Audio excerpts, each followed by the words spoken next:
जय भोलेनाथ। श्री शिवाय नमस्तुभ्यम। हर हर महादेव। आज है 10 फरवरी, सोमवार का दिन है, साथ में है प्रदोष। तो आज मैं लेकर आई सोमवार की व्रत कथा। आज मैं बता रही हूँ सोमवार का दिन देवादिदेव महादेव भोले बाबा को समर्पित होता है। आज के दिन भक्त भोले बाबा की पूजा अर्चना करते हैं, प्रार्थना करते हैं, उनकी सभी कामनाएं पूर्ण होती हैं। देवादिदेव महादेव भोले बाबा उनको आशीर्वाद देते हैं, उनकी कामनाओं को पूर्ण करते हैं। और सोमवार व्रत की विधि इस प्रकार है। नारद पुराण के अनुसार सोमवार व्रत में व्यक्ति को प्रातः स्नान करके शिव जी की पूजा करे, शिव जी को शिवलिंग को जल चढ़ाए, बेलपत्र चढ़ाए, जो भी आपके साथ पूजन का सामान वह चढ़ाए, एक अक्षत का दाना चढ़ाए, शिव गौरी की पूजा करे। शिव पूजन के साथ सोमवार व्रत की कथा अवश्य सुने। उसके बाद केवल एक समय ही भोजन किया जाता है। सादा रूप से सोमवार का दिन के तीसरे पहर में भोजन किया जाता है, मतलब शाम तक रखा जाता है। सोमवार का व्रत तीन प्रकार का होता है: प्रति सोमवार व्रत, सौम्य प्रदोष व्रत और 16 सोमवार व्रत। इन सभी व्रतों के लिए एक ही विधि होती है। आइए मैं आपको सोमवार की व्रत कथा सुना रही हूँ। प्रिय श्रोताओं, एक समय की बात है, किसी नगर में एक साहूकार रहता था। उसके घर में धन की कोई कमी नहीं थी, लेकिन उसकी कोई संतान नहीं थी। इस कारण वह बहुत ही दुखी रहती थी। पुत्र प्राप्ति के लिए वह प्रत्येक सोमवार का व्रत रखती, पूजा करती, पूरी श्रद्धा के साथ शिव मंदिर जाकर भगवान शिव, माता पार्वती की पूजा किया करता था। उसकी भक्ति देखकर एक दिन माँ पार्वती प्रसन्न हो जाती है। भगवान शिव से उस साहूकार की मनोकामना को पूर्ण करने का आग्रह करती है। पार्वती जी की इच्छा सुनकर भगवान शिव ने कहा, हे पार्वती, संसार में हर प्राणी को उसके कर्मों का फल मिलता ही है। जिसके भाग्य में जो होगा उसको भोगना ही पड़ेगा। लेकिन पार्वती हट पकड़ लेती हैं। साहूकार की भक्ति का मान रखने के लिए, उसकी मनोकामना पूर्ण करने के लिए इच्छा जताती हैं। माता पार्वती ने बार बार देवादिदेव महादेव भोले बाबा से आग्रह किया। शिवजी ने साहूकार को पुत्र प्राप्ति का वरदान तो दे दिया, लेकिन साथ ही यह भी कहा कि उसके बालक की आयु केवल 12 वर्ष की होगी। 12 वर्ष तक ही वह जीवित रहेगा। माता पार्वती भगवान शिव की बातें साहूकार सुन रहा था। उसे ना तो खुशी हुई, ना ही उसे दुख हुआ। पहले की भांति वह शिव पूजा करता रहा। कुछ समय के बाद साहूकार के घर में पुत्र होता है। जब वह बालक 11 वर्ष का हुआ तो उसे पढ़ने के लिए काशी भेज देते हैं। अपने मामा के साथ साहूकार के पुत्र के मामा और भांजा बहुत सारा धन लेकर वे काशी में पढ़ने के लिए चले जाते हैं। इस बालक को काशी विद्या प्राप्ति के लिए ले जाओ, इस तरह से अपने साले को बोलता है। मार्ग में यह कराते जाना और ब्राह्मणों को भोजन आदि दक्षिणा देते जाना। दोनों मामा भांजे इस तरह यह कराते ब्राह्मणों को दान दक्षिणा देते काशी की ओर चल पड़े। रास्ते में रात हो गई थी। रात में एक नगर था, वहां उन्होंने नगर में डेरा बसाया और नगर के राजा की कन्या का विवाह हो रहा था। लेकिन जिस राजकुमार ने उसका विवाह होने वाला था वह एक आंख से काना था। राजकुमार के पिता ने अपने पुत्र के कानों एक आंख से काने होने की बात को छुपाने के लिए एक चाल सोचता है। साहूकार के पुत्र को देखकर मन में एक लालच आता, एक विचार आता। उसने सोचा, क्यों न मैं अपने लड़की की जगह इसको दूल्हा बना दूं, राजकुमारी से विवाह करा दूंगा। विवाह के बाद इसे बहुत सारा धन देकर और राजकुमारी को अपने नगर को ले जाऊंगा। लड़के को दूल्हे के वस्त्र पहनाकर राजकुमारी से विवाह करा दिया। लेकिन साहूकार का पुत्र ईमानदार था, उसे यह बात न्याय संगत नहीं लगी।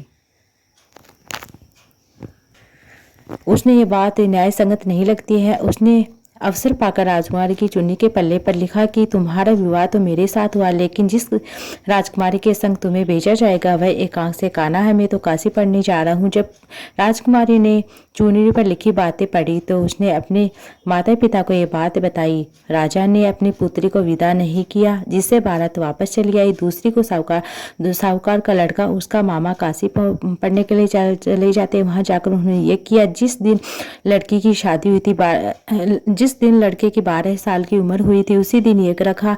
लड़के ने अपने मामा से कहा कि मेरी तबीयत कुछ ठीक नहीं है। मामा ने कहा कि तुम अंदर जाकर आराम कर लो। शिवजी के वरदानुसार कुछ ही देर में उस बालक के प्राण पखेरु निकल जाते हैं। मर्द भांजे को देखकर उसके मामा विलाप करने लगता है। संयोगवश उसी समय देवादिदेव महादेव भोले बाबा और माता पार्वती उधर से गुजर रहे थे। पार्वती ने भगवान से कहा, हे स्वामी, मुझे इसके रोने के स्वर सहन नहीं हो रहे। आप इस व्यक्ति के जो भी कष्ट वह दूर कीजिए। तब शिवजी मर्द बालक के समीप जाते हैं और बोलते हैं, उसी साहूकार का पुत्र है जो 12 वर्ष की आयु का वरदान मैंने उसे दिया था।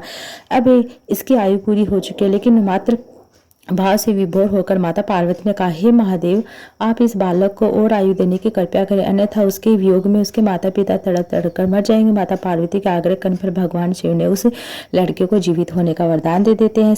शिव जी की कृपा से वह लड़का जीवित हो जाता है। शिक्षा समाप्त करके मामा और भांजा नगर को चल देते हैं। उसी नगर में पहुंच जाते हैं। दोनों चलते चलते उसी नगर में पहुंच जाते हैं। जिस नगर में उसका विवाह होता है, उसी नगर में उन्होंने ये आयोजन किया।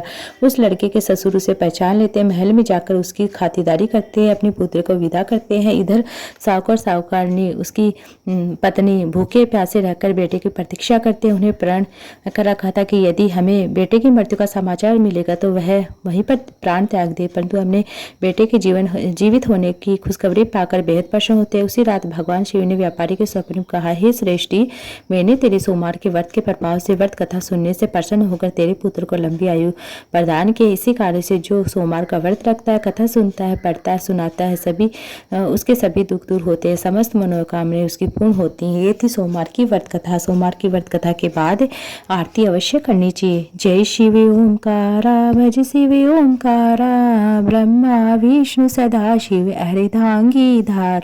जय शिव ओंकारा, एकानन चतुरानन पंचानन राजे, भोले पंचानन राजे, हंसाशन गरुड़ाशन वृषवाहन साजे। जय शिव ओंकारा, दो भुजी चार चतुर्भुजी, दस भुजी अति सोहे, भोले दस भुजी अति सोहे, तीनों रूप निरखते त्रिभुवन जन मोहे। जय शिव ओंकारा, अक्षमाला वनमाला मुड़माला धारी, भोले मुड़माला धारी, त्रिपुरारी कंसारी करमाला धारी। जय शिव ओंकारा, श्वेतांबर पीतांबर वाकंबर अंगे, सनकादिक गणादिक भूतादिक संगे। जय शिव ओंकारा, करके मध्य कमंडल चक्र त्रिशूलधारी, सुखकारी दुखहारी जगपालनकारी। ओम जय शिव ओंकारा, ब्रह्मा विष्णु सदा शिव जानत विवेका, प्रणवांचर में शोभित ये तीनों एका। जय शिव ओंकारा, त्रिगुण स्वामी जी की आरती जो कोई नर गावे, कहत शिवानंद स्वामी सुख संपत्ति पावे। जय शिव ओंकारा, जय शिव ओंकारा, हर महादेव। श्री शिवाय नमः। काशी में विश्वनाथ विराजे, नंदी ब्रह्मचारी नितूट दर्शन पाऊं, महिमा अति भारी। जय शिव ओंकारा, ब्रह्मा विष्णु सदा शिव अर्धांगी धारा। जय शिव ओंकारा, त्रिगुण शिव जी की आरती जो कोई नर गावे, कहत शिवानंद स्वामी सुख संपत्ति पाओ। जय शिव, हर हर महादेव। श्री शिवाय नमस्तु, श्री शिवाय नमस्तु, श्री शिवाय नमस्तु, श्री शिवाय नमस्तु, श्री शिवाय नमस्तु, श्री शिवाय नमस्तु। ये थी सोमवार की व्रत कथा।